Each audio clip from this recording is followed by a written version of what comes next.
Hey, this is Bob Flaherty, the electric principal, and I am standing next to a VW Classic. And someday, who knows, an ID.4 is going to be parked in here and people are going to look at that and say, that's the first really practical electric car VW produced that had significant range, and it'll be sitting right here. And the only difference is it won't be leaking any oil like this one always does. I just want to touch base on production of ID.4s in America and how we've been doing the last 4 weeks, because I haven't done one of these videos in a while. And so basically in the last 4 weeks, America has almost doubled the production of European when it comes to ID.4s. Week 42, the Europeans produced a few more than we did. But I really don't feel sorry for the Europeans because they have the Buzz right now. The Buzz is being delivered in Europe, the small version, not the large version that we're going to get. So, that's a pretty good consolation prize that they're getting the Buzz. What I'm going to talk about today is figures from just one dealership in Colorado. And I can't talk about every other dealer, but I can talk about one in particular. And we've sold probably more ID.4s than any dealership our size in a town this size, almost in America. I really believe that. We have put a lot of them out. People in Fort Collins are really smart. They're going in all electric. And there is such a demand in our town. It's a wonderful thing. So right now we have 34 cars in production right now at the factory. At this point, we have 11 that are leaving the factory. We have 8 that are currently in transit to our dealer. That could mean anywhere from Chattanooga to the Big Lift, the rail yard that's located in Denver. So that's kind of where we're at. We have 58 in the production line right now. And, we also have 30 in no man's land right now that don't have a production date set. We're not sure when they're going to get built and when they're going to come here. Many of those are the lower level models. It's all-wheel drive Pro. But we've got a few all-wheel drive cars and Pro Pluses and things that are right now not scheduled, mostly because they were later orders. And that's why that's the case. Or they're just not focusing on that particular order right now. And if you're waiting for a Plus to come, well, we've got one that's supposed to get here before the end of the year. That would be great. The sweet spot seems to be around 1221 to 110. I've got a number of them coming in at that time. So I'm hoping if you're a Pro Plus person and you're waiting for your car, your dealer very well may know the approximate date that's going to come in. Now that's approximate. VW can change those dates. I had a guy who had a all-wheel drive Pro S coming in that was supposed to be here now, but for whatever reason, it got shifted to a month later. We did have a couple cars that came in that also had some issues with their rear cameras.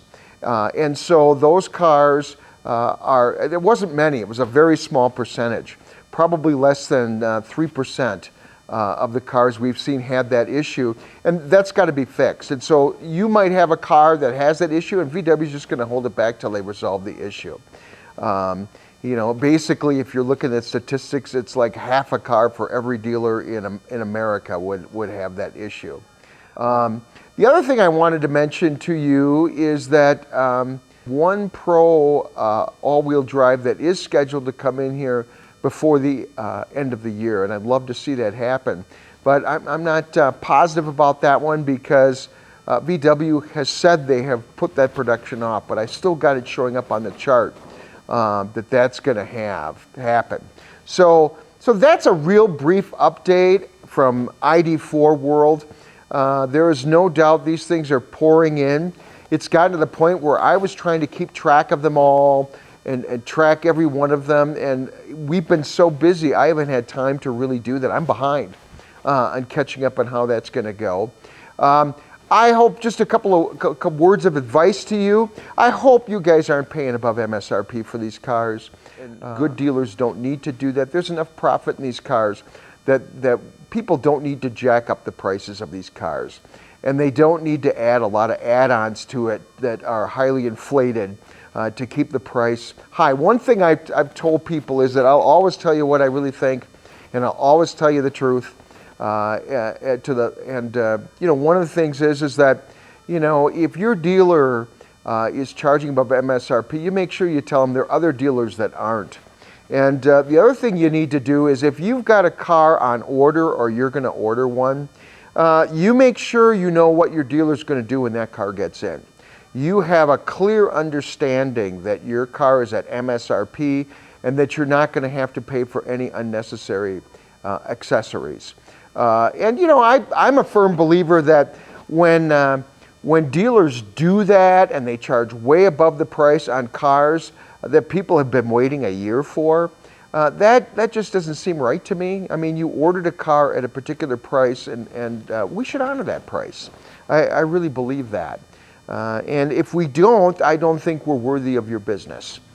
So that's something you need to take into account. Check with your local dealer. And if you haven't locked in your order yet, you can always switch dealerships to a dealer that in your area that will accommodate you. So that's something else to think about.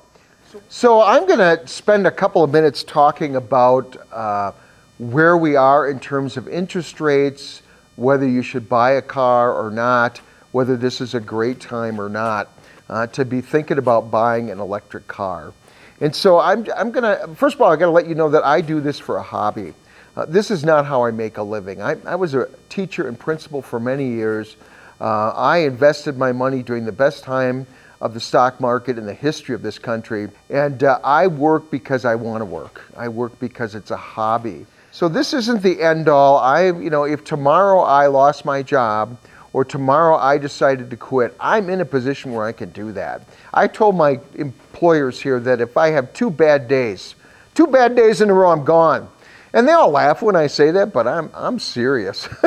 That's not a joke. If I have 2 days where I say, this isn't for me, I will be gone. So the advice I'm giving you isn't based on my future income or the desire to put out a gazillion cars. It's based on what I really think is going on. And so what's happening right now is we are seeing some interest rates as high as 7% right now. When you look at history, 5 or 6% interest isn't normally considered high. Normally that would be considered normal.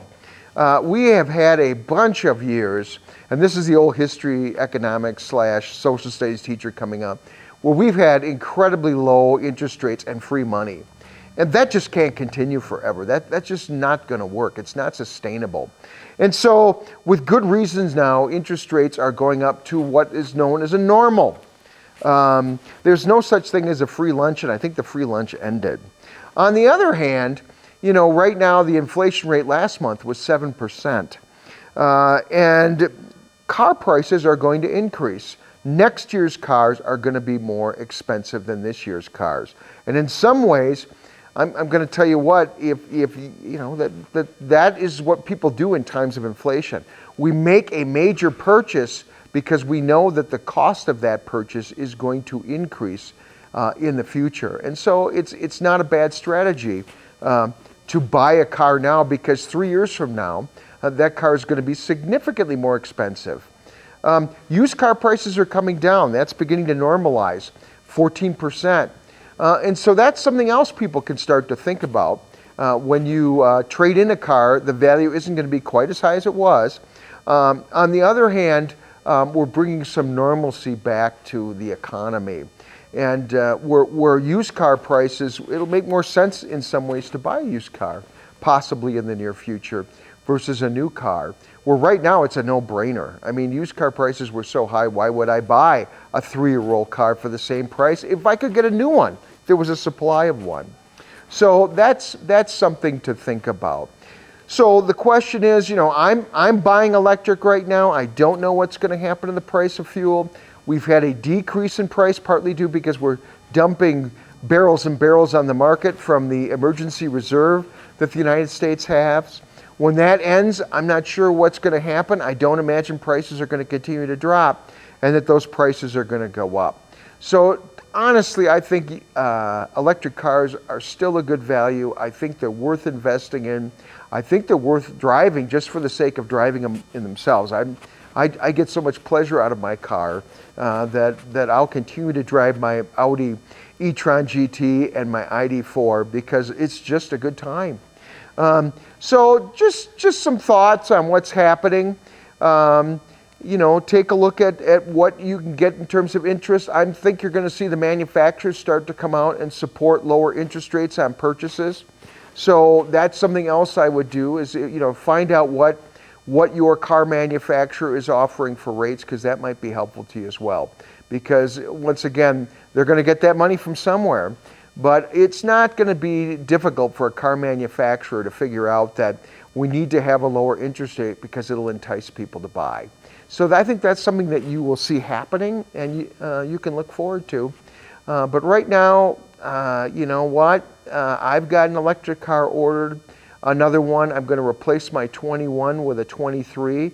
And I'm just going to do it because I think the 23 is a good car, way better than the 21. And I've been waiting too long for software.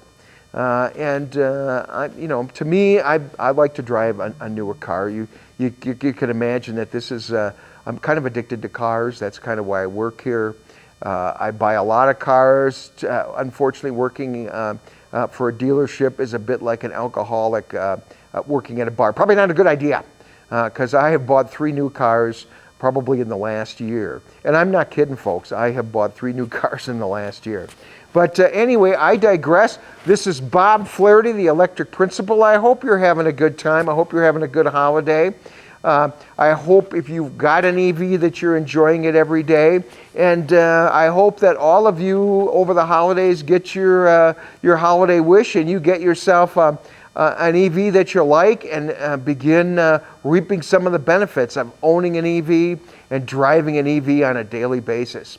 Once again, this is Principal Bob, the Electric Principal.